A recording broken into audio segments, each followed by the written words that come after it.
braving the global warming out there.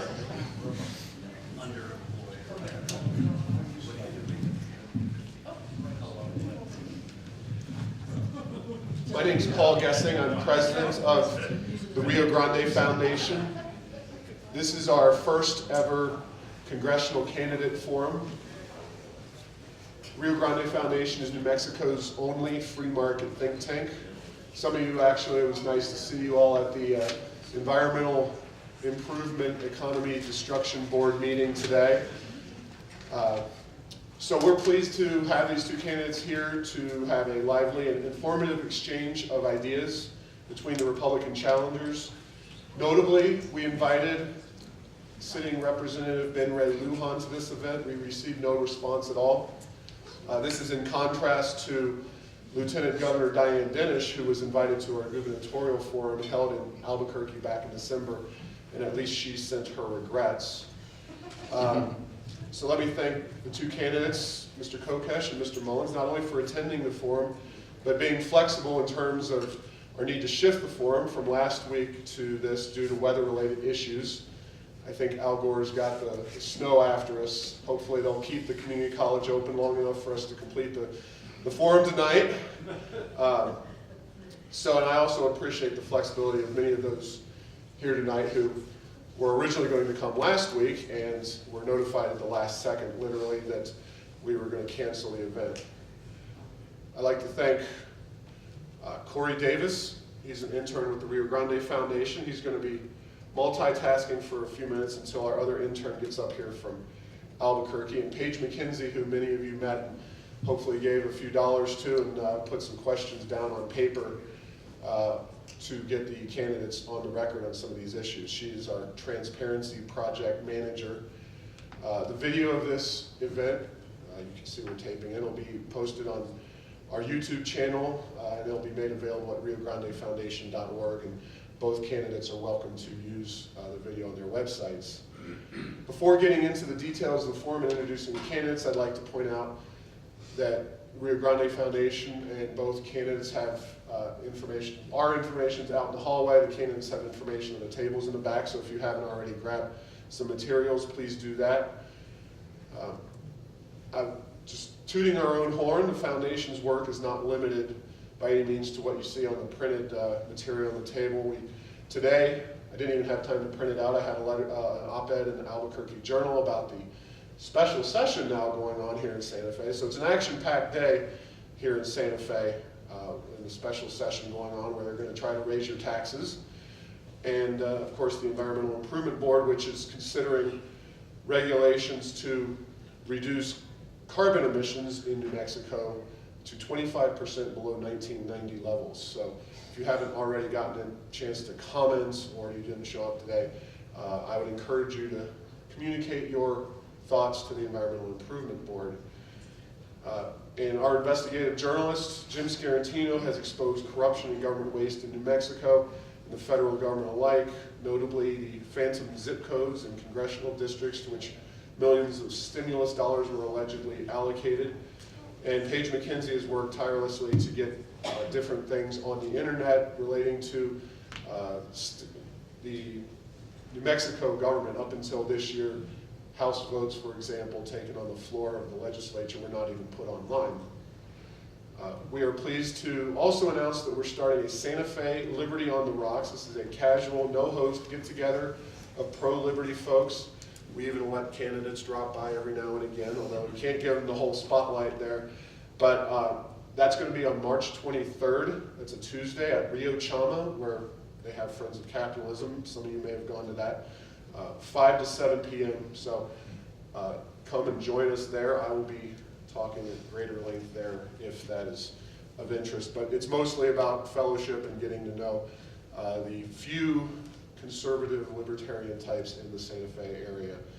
So without further ado, let's get these ground rules and get the candidates doing their introductions.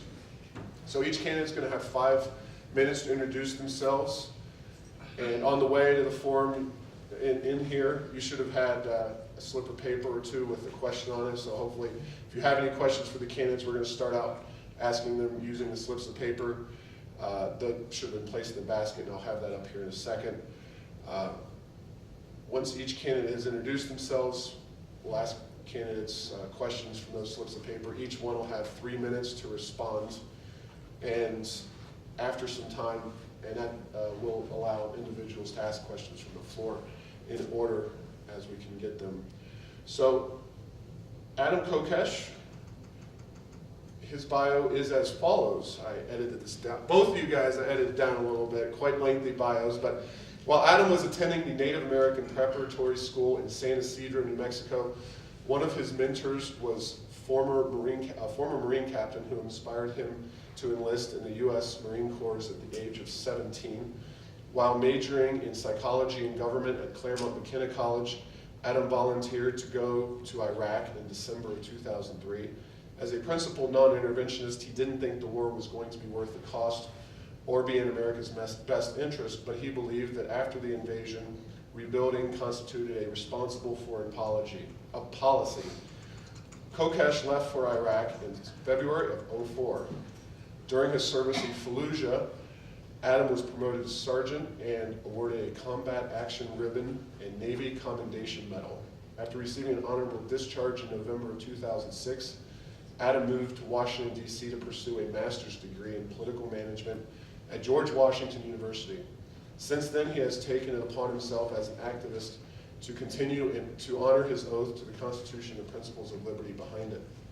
In addition to addressing the kind of suffering he experienced firsthand in Fallujah, he has organized to help veterans struggling with post-traumatic stress disorder, fought against the Fourth Amendment violations, and stood up against the Federal Reserve. He never loses sight of the long-term goal of inspiring a new commitment to the ideals of liberty so that we may embrace a truly free society in which the initiation of violence is not tolerated and the blessings of liberty are shared by all. Adam, welcome to your introduction. Thank you. Today is a sad day for America. Olympic skier, gold medalist Sarah Vaughn was recently stripped of her medal, as after a careful review of the tape, it was determined that Ben Ray Lujan was going downhill faster than she was. My name is Adam Kokesh. I am running to represent the people of New Mexico's 3rd Congressional District. And unlike Ben Ray Lujan, my first vote cast as your representative will not be for Nancy Pelosi to be Speaker of the United States House of Representatives. When I was 17 years old and attending the Native American Prep School, I enlisted in the United States Marine Corps, and when I did, I swore an oath to the United States Constitution. I volunteered to go to Iraq, and I served as a sergeant on a Marine Corps Civil Affairs team in Fallujah in 2004. But the greatest enemies of the Constitution are not to be found in the sands of some far-off land, but rather occupying the seats of power in Washington, D.C. One of the things I've learned from traveling around this very diverse district is that the grassroots and the basis of both parties and the independents that are going to help us win in November are so grossly misrepresented by our national leadership that we have more in common with each other than anyone in D.C. And when you can speak to that, you can really bring people together around core American values, and that's what we're doing with this campaign. I have pledged that when elected, I will not accept the standard congressional salary of approximately $174,000, but only the national average income.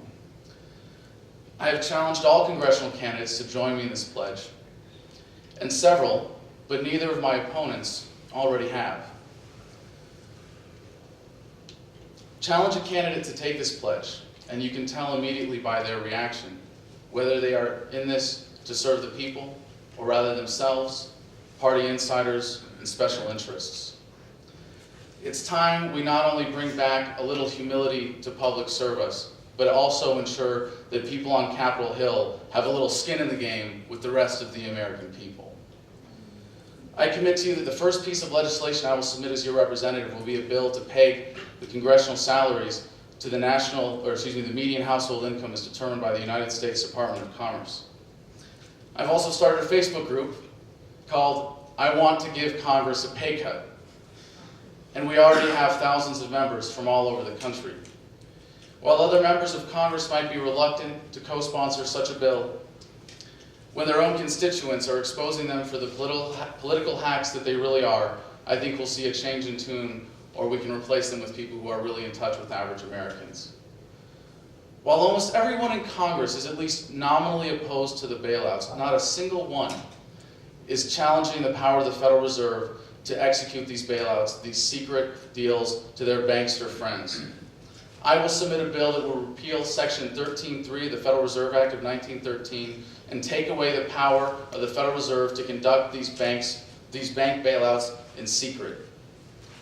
Ben Ray Lujan thinks it's okay to take 2% of your income if you have not purchased the kind of health insurance that he wants you to. I am insulted by those who think that we need to have the federal government take over our healthcare system when we know that healthcare in New Mexico is ultimately a service provided by New Mexicans for New Mexicans, no matter how much money and authority we send to Washington. We can assert our right as a state to organize our own healthcare and ensure that we have a system that makes sure it is affordable and accessible and effective for all New Mexicans. When I got out of the Marines, I saw many of my fellow veterans struggling. A quarter of the homeless men in this country are veterans, and we have lost more veterans to suicide than we have to combat since 9/11. That's why I started a group home for Iraq and Afghanistan veterans and a peer support group to support veterans with post-traumatic stress disorder. If we are to be able to defend this country, we can and we must take better care of this country's veterans. We can stand up for our rights, we can strengthen the economy and increase employment opportunities, we can defend our country and the principles it was founded upon, and if I have the honor of being your representative, we can send someone to Washington who will fight to bring back to America what it really means to be an American. Thank you very much.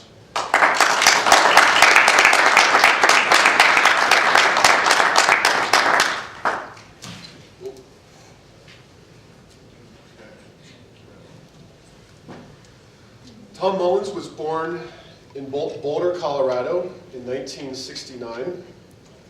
Tom graduated high school in Colorado Springs and attended college at the Colorado School of Mines, not mimes. Graduating with a Bachelor of Science degree in December of 1991 as the outstanding senior in petroleum engineering.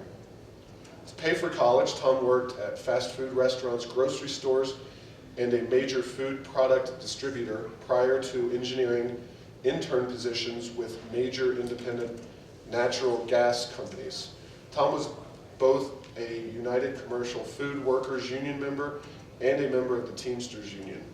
Tom moved to Farmington, New Mexico immediately following graduation, commencing employment with Meridian Oil as an engineer. Tom embarked upon an entrepreneurial career after 5 years to start a consulting engineering practice, Mullins Energy Incorporated, and an independent oil and gas producing company, Synergy Operating LLC. Tom has been actively involved in the Independent Petroleum Association of New Mexico for 5 years and is a past president. Tom has been active in the Farmington community for more than 18 years, including membership and involvement with Kiwanis, the American Petroleum Institute, the Society of Petroleum Engineers, the Four Corners Oil and Gas Conference, and Sacred Heart Catholic School, among other organizations. Tom is a Christian, a conservative, and American who cares deeply for his fellow man. Tom has 2 young daughters, ages 10 and 6.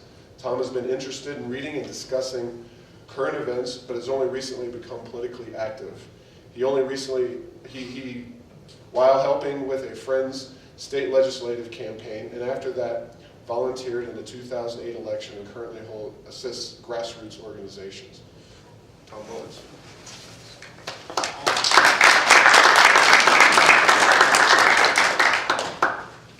Thank you, guys. Thank you guys for coming. Your time is very valuable, and so I appreciate the investment that you guys are making tonight to come out on a day Al Gore was trying to cancel again since our last attempt to have this. I'd like to discuss my views for representing you as your next congressman in the 3rd Congressional District. And I plan on keeping 3 things in mind. First and foremost, I plan to protect the Constitution of the United States of America. I'm going to do that every single day in Washington and with every single vote that I cast there. The second thing I plan to do is to stop the out-of-control spending. We've got to stop that. We've got to work on that. The third thing I plan to do is to bring common sense to Washington, D.C. Common sense to the laws that are being written, common sense to the regulations being enforced or lack thereof on the enforcement. And I think New Mexico common sense, where we know that individuals solve problems, government bureaucracies create the problem, and then they will perpetuate that problem indefinitely if we allow that to happen. I believe in lower taxes, smaller government, a strong military, and I believe in personal, individual responsibility.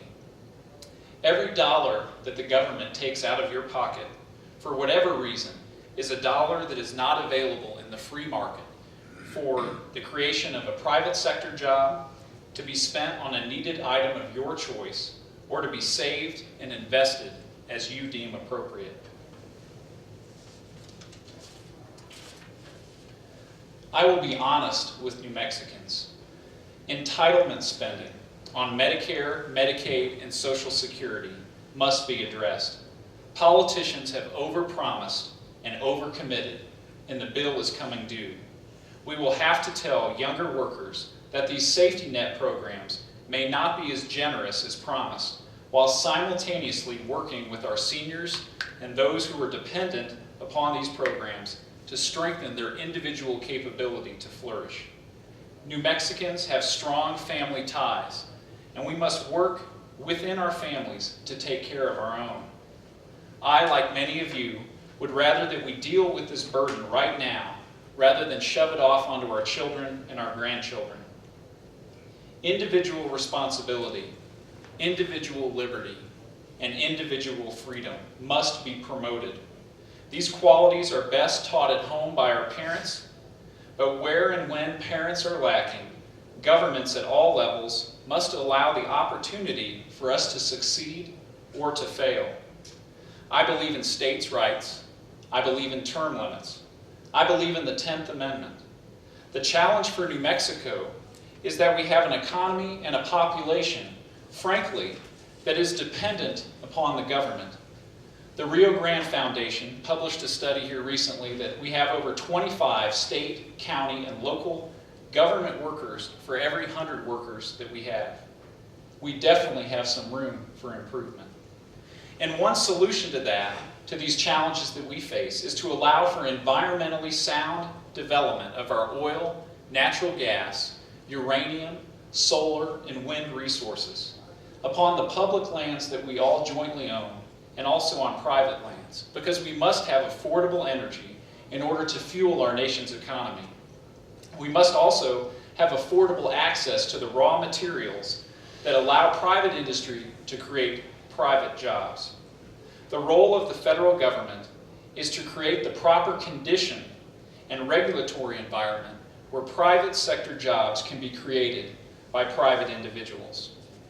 I'm going to rely upon my faith, knowledge, my experience, my listening skills, and my good judgment to represent you. My faith grounds me in my decisions. My knowledge of the energy industry will benefit you. It's the most important industry in this state. My life experience and my small business experience, my ability to work hard and not to give up when setbacks occur. I know how to create private sector jobs. I've been doing that for over 14 years. I'm proud of the comments that folks have told me as I travel around the district, and those comments that I've heard are that I listen. And so I promise to listen to you. I promise to reflect back what you told me, and then to answer your question. And finally, I believe I have a track record of making good judgments my entire life. And good judgments hopefully lead to good government.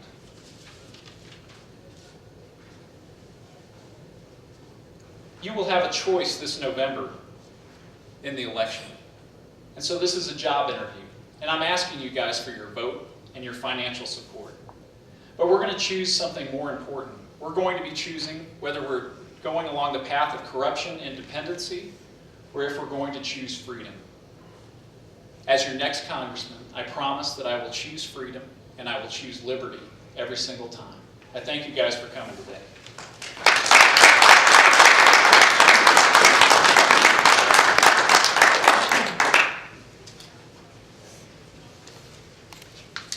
Okay, on questions.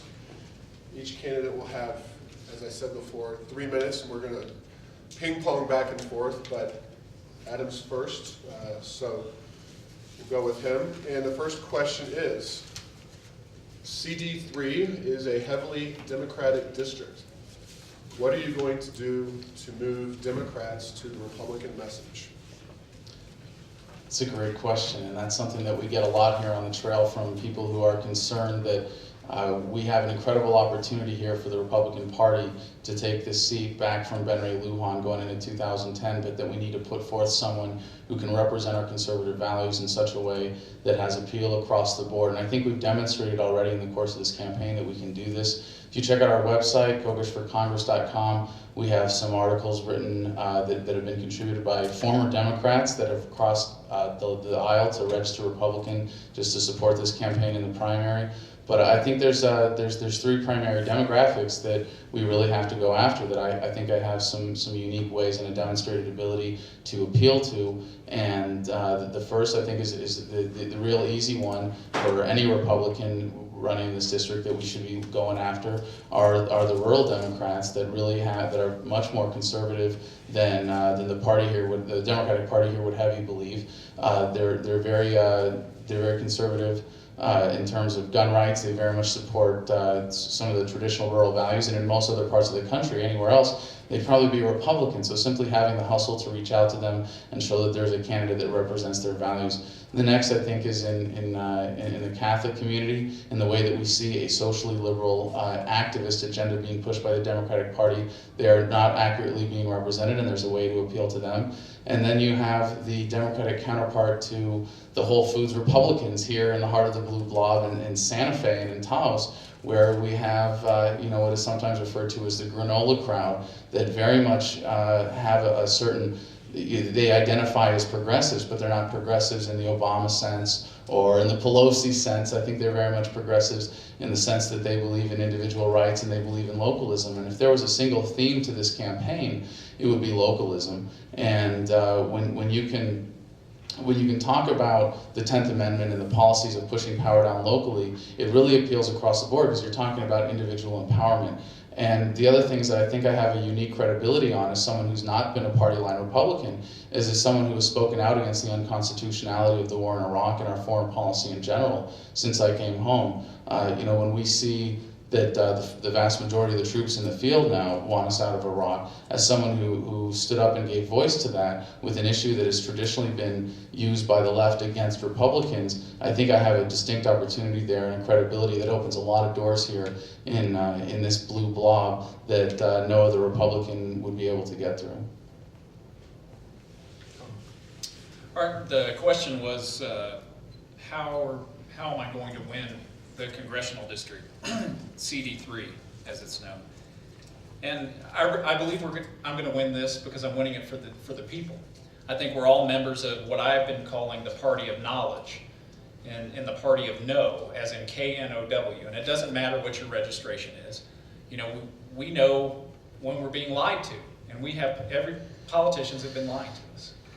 And I don't plan on lying to you. I'm going to tell it like it is, like I see it, and sometimes that's going to be an answer that you don't want to hear. But it's a message that we do need to hear. So in this congressional district, we have a large number of Hispanics, Catholics. I happen to be Catholic, and I'm proud of my faith, and so I'm counting on some of their votes with regard to the life issues, because Ben Ray Lujan's voted on the wrong side of the life issues when he's had that opportunity to do that. I think I have the small business experience, which I think people look to that. They want to know that somebody knows how to balance a checkbook. And I know how to do that. I know how to create jobs. And people want to see, and specifically they want to see a turnout of conservatives. There's a lot of conservative Democrats. There's a lot of conservative independents. But what we have specifically is we have one of the largest growing cities in this congressional district, which is Rio Rancho. And Rio Rancho is going to have more voters turn out in this election that are going to be voting for a conservative candidate than we've ever seen before. And so I plan on getting the traditional support at very high levels, and I plan on getting some northern Democrat support, and I plan on bringing in Rio Rancho to a very large degree, and hopefully that'll overwhelm the statistics and and we can make Massachusetts appear here, right here in New Mexico. Okay, we'll go back to Tom with the next question, which is, will you sign a pledge not to raise taxes? Yes, I've signed the Americans for Tax Reform pledge, indicating that I think you have to break both my legs and my arms, and probably steal my two daughters from me in order to raise taxes. We have a problem with spending, and so that's where the focus needs to be, is on the spending. We can tinker around with the tax code, but I don't think that's going to get us to the solution we need. I've also signed the Americans for Tax Reform pledge and attended Grover Norquist's breakfast in Washington, D.C. and got to get up there and say, this is a great pledge to not increase taxes in these ways, but this isn't written strongly enough. I mean, I've made a commitment that we'll do everything in our power to get the federal government back inside the bounds of the Constitution. Taxation is only one end of the equation. We keep going spending the way we have, we keep the unfunded mandates going the way they have, then it doesn't matter if we don't raise taxes, because we're going to be taxed through the backdoor method of inflation as the Federal Reserve creates the money that is going to inflate the monetary supply and put a tax on every American with $1 in their back pocket as they increase the money supply. So taking on and challenging that power, to me, is just important, but absolutely I have signed the pledge, and I'm proud to say that I will not ever vote as a member of Congress to increase taxes. Okay, back to Adam. Do you support the continued existence of the Federal Reserve? If so, why? No. Okay, But, well, that was only why if yes. I think I think the burden of responsibility is on the people that would want to foist a fiat currency system on the American people and give an unprecedented power that is unconstitutional to an entity that is unconstitutional in and of itself. But more importantly, there's some very practical things we can do to rein in and challenge the power of the Federal Reserve. Specifically, we can support H.R. 1207 to audit the Federal Reserve, demand greater transparency. As I said in my opening remarks, we can repeal specifically Article 13-3 or Section 13-3 of the Federal Reserve Act of 1913, which would remove at least one of the most important powers that Federal Reserve Chairman Ben Bernanke has invoked in order to conduct the bank bailouts that we see going on today, that I think is an issue that the American people can really rally behind. We can, there are two mandates for the Federal Reserve, and I think one of them absolutely needs to be taken away. The first is to control prices and the monetary supply and inflation, and the second is to control unemployment. How are they doing on that count? And I think in terms of taking away that specific mandate, that's something that we can make real changes on and make real progress on when we take on the power of the Federal Reserve. The other thing I'd like to see is repeal of the legal tender laws that give the Federal Reserve a monopoly over the monetary supply. When we see people that have tried to create alternative currency systems backed by gold and silver, if they put certain words, if they put coin or dollar or anything like that on the alternative currency that they're creating, they get arrested by the FBI. That is fundamentally wrong. That is an affront to freedom. That needs to stop, and that is something I will challenge as a member of Congress. And the question was, would I end the Federal Reserve? And I have to answer no to that. It's a slight difference. I do agree that we do need to audit the Federal Reserve, but Ron Paul's other bill, the end the Federal Reserve portion, I'm not all the way committed to that. I do think that we need additional currencies, and basically we have additional currencies in the world market, and we're going to see that change where the dollar is not the reserve currency because it's losing its value. And the solution is having currencies around the world of any type that have value, and people are going to fly to that. So that's why you're seeing the flight to silver and to gold and to ammunition or bullets and food and other commodities that are going to retain their value. So I do think that we need to have a closer scrutiny, congressional oversight with regard to what's going on with the executive branch, and as well as some of the folks that have been appointed by the President of the United States, for lack of a better term, czar, not just in the Federal Reserve portion of things, but in a number of agencies. Thank you. Okay, next question. Tom, how will you support, or will you support the Iranian, and I guess they have a different type of green over there in Iran, but will you support the Iranian greens? So if you don't know what I'm talking about, which I'm not sure I know what I'm talking about, feel free to answer. If you feel free to defer. If anyone would like to explain what the Greens are in Iran. I would vote for more information.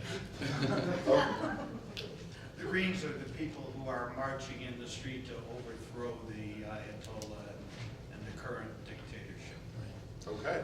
Right. I do think we need to support freedom around the world. I think the United States has been a beacon of freedom. I mean, that's why we have so many people that want to come here. So specifically with regard to Iran, we need to support Israel and the one democracy and our one true friend in that particular region that we have. And you know, we have, President Bush did label the axis of evil with three parties, Iran, Iraq, and North Korea, and we're still dealing with all three of those. But I'm not sure what we can do beyond what we need is the bully pulpit of the presidency in order to speak out and support initially, and we need to not give mixed messages to Israel, our one friend in the region. Adam? Well, in spirit, in the sense that the Greens of Iran are challenging an authoritarian regime, I wholeheartedly support them in spirit and vocally support that effort. Most importantly, though, in terms of our foreign policy and what our government mandate is to promote freedom or democracy or spread our values throughout the world, the founders gave us the way to do this through a foreign policy of non-interventionism, specifically, as they said, free trade, commerce, friendship with all nations, and entangling alliances with none. And we need to take a real important step back and look at the fundamental premises of our foreign policy and see how miserably it has failed since World War II in doing that and in upholding our values and supporting our values throughout the world. I mean, why are they in the situation that they are in Iran in the first place? Our CIA was involved in the overthrow of the Shah in 1953.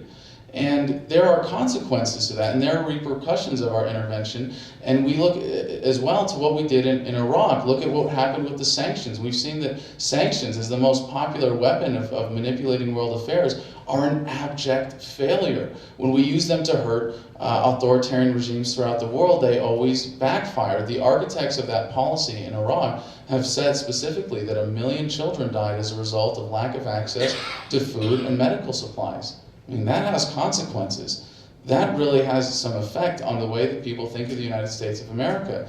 And when you look at the actual impact of that, what did we want to do with that? We wanted to put Saddam Hussein in check. Well, in a dictatorship like that, when you make the people weaker economically, you only strengthen the power of the dictator over those people. The best thing we can do to promote freedom around the world is to promote free trade and encourage other people to be free and prosperous by seeing our values in the free market system and ensuring that they, by interacting with us freely and trading freely for the benefit of all people engaged in those free exchanges, are empowered to enjoy the blessings of liberty that we have secured for ourselves here in the United States of America. Okay, back to Adam. What are the candidates, what are your beliefs about man-made global warming? Should our national energy policy be drafted around the global warming theory in light of recent controversies and the fact that it's, again, snowing in Santa Fe? I think it's been pretty well exposed now that by a variety of ways, global warming is a hoax that has been used to concentrate power in the hands of the elite in this country and around the world when they want to throw this out, just like any other myth that is used to say we need more power in the hands of the government. Global warming is not unlike any other. It has been, while there may be real climate change, I don't believe that you can conclusively say in any way that it is caused by our activities or even by pollution, which is a serious issue. But the best way to handle that is to respect the Constitution. To me, it's offensive that 40% of the land in New Mexico is controlled by the federal government. And it's been controlled by the excuse that we need to preserve it and protect it and have the EPA oversee it. But I think the federal government should not control an acre of land more than it needs for its constitutional duties. And there's a balance to be struck between protecting the environment, preserving our natural resources, and engaging in the kind of productive free market that is going to serve us to maintain our quality of life and the American way of life. And the way to do that is to return the power to the states, and that's what I'll fight for, is to eliminate the EPA and the Bureau of Land Management and return control of those lands to the people of New Mexico. All right, global warming. That's one of my favorite subjects. I'm going to go ahead and give you my comments that I was not able to give to the Environmental Improvement Board today when I waited 3 hours to give some comments there. I've been a student of the climate change issue here for a number of years, having attended all three of the Heartland Institute conferences on climate change. And I really like that word. I think global warming is a good word to use. But to come specifically, I don't believe that carbon dioxide is a pollutant, I guess, first of all. I believe that carbon is organic and that carbon is life. And that what we have going on is we're trying to regulate our lives. The government is trying to control us at all levels, whether it's a global government through the IPCC, or whether the state of New Mexico is trying to control our energy usage, or the federal government is. I just want to talk about one, since I'm a scientist, I want to talk about one thing that really annoys me on the global warming debate, and that's what's called the residence time of carbon dioxide in the atmosphere. We are working with computer models that are based upon a residence time in the atmosphere, carbon dioxide, of between 100 years and 200 years. And what that means is basically when you breathe your breath out of your mouth, that it's going to equalize at 383 parts per million of carbon dioxide. Well, reality is that equalization occurs within 5 to 7 years. That's the range, 5 to 7 years, not 100 to 200 that are put in the computer models. And you say, well, how do we know that? Well, we've set off nuclear bombs in the world, and it creates carbon-14. And you're able to analyze the decay rates of carbon-14. And it happens to be from 5 to 7 years. It agrees with the tree ring data, and it agrees with the stalactite and stalagmite data. And it's nuts, okay? So everything is global control of our lives, and I will fight it tooth and nail.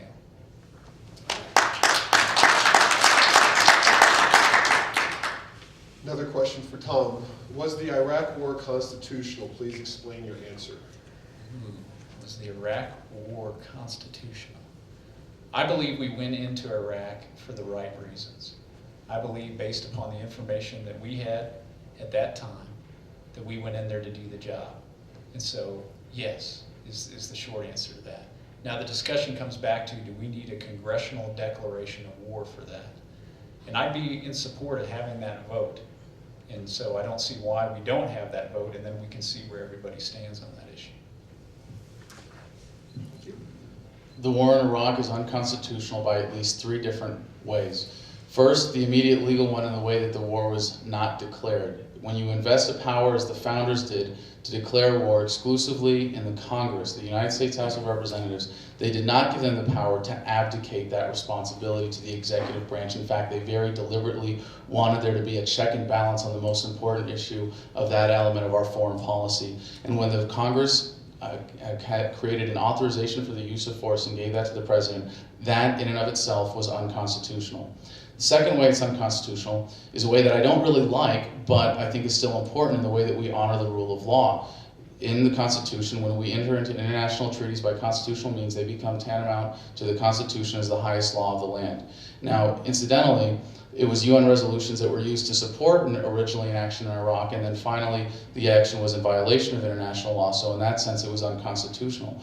But that it was promoted by UN resolution originally is particularly offensive to me as a veteran, because patriotic Americans do not send US soldiers to fight and die under the blue UN flag. And third, I believe it's unconstitutional in the spirit of the founders and what they enshrined in our Constitution, and what they wanted as a non-interventionist foreign policy, and that war should only be fought in self-defense. And in that sense, it is also unconstitutional. Thank you, Adam. Another question for Adam. Some people say we are living in a post-industrial economy. Do you agree, and how do you feel about that?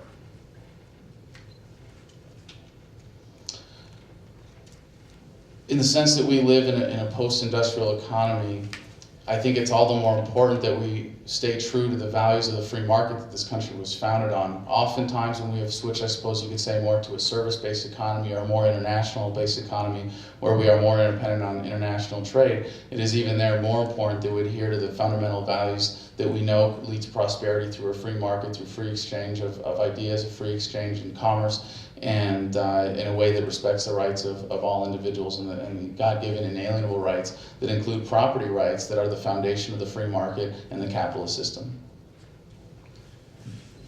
I believe the question was, are we in a post-industrial economy? And I hope not.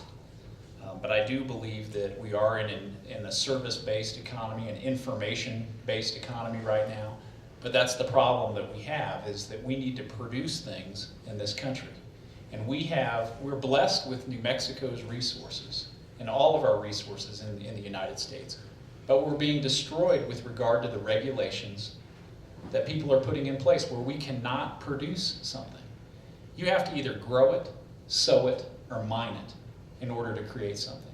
You have to get the resources to be put in place to create the items, the table that we've got right here, the light bulbs, and yes, there's probably mercury in the new light bulbs, but we got to get that from somewhere. We have to be able to mine that to get that. So I hope we're not living in a post-industrial economy, because developing resources is the solution to our economic problem. And if we all are going to be flipping hamburgers, pretty soon we're going to run out of beef.